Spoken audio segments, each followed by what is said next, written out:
आप सभी लोग। सो फिर मैं लेके आई हूँ अपने कहानी एंड या स्टार्ट करते हैं अपने कहानी।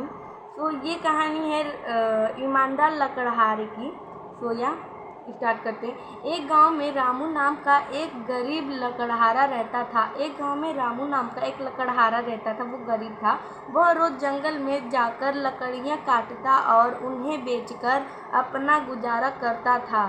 वह जंगल में जाके लकड़ियाँ काट के अपने और अपने बच्चों का गुजारा करता था। वह बहुत ईमानदार और मेहनती था। एंड एक दिन वो नदी के किनारे पेड़ काट रहा था। अचानक उसकी कुल्हाड़ी हाथ से फिसल कर नदी में गिर गई। वो पेड़ काट रहा था तो उसके हाथ में से कुल्हाड़ी वो फिसल गई। रामू बहुत दुखी हो गया और नदी के किनारे बैठकर रोने लगा। तभी नदी से एक देवी प्रकट हुई।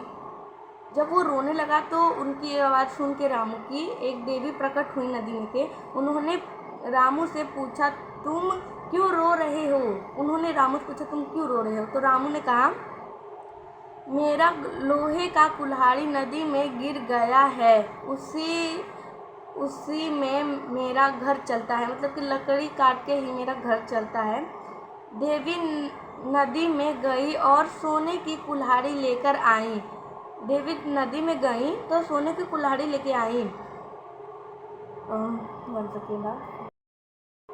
उन्होंने पूछा, क्या यह तुम्हारी है? रामू ने कहा, नहीं, यह मेरी नहीं है। फिर देवी चांदी की कुल्हाड़ी लेकर आई। रामू ने कहा, माता, यह मेरी कुल्हाड़ी ये भी नहीं है। अंत में देवी उसकी पुरानी लोहे की कुल्हाड़ी लेकर आई। रामू खुशी से बोला, हाँ, यह मेरी कुल्हाड़ी है। तो माता जी ने जब सोने की एंड चांदी की जब कुल्हाड़ी लाई तो रामू ने कहा कि ये दोनों कुल्हाड़ी मेरी नहीं है, क्योंकि हम लोग ने पहले ही पढ़ लिया था कि वो ईमानदार था। रामू की ईमानदारी देखकर देवी बहुत प्रसन्न हुई। उन्होंने उसे सोने और चांदी की कुल्हाड़ी भी उपहार में दे दी। सो वो उसका जो ईमानदारी देख के माता जी ने उसको जो उसकी लकड़ी की भी, चांदी की भी और सोने की भी कुल्हाड़ी दे दी। सीख, ईमानदारी का फल हमेशा मीठा होता है। तो इससे हमको सीख मिलती है कि ईमानदारी का फल हमेशा मीठा होता है। तो वीडियो पसंद आई तो लाइक, कमेंट्स एंड सब्सक्राइब ज़रूर करना। एंड नए हो तो प्लीज़ लाइक करके और सब्सक्राइब करना।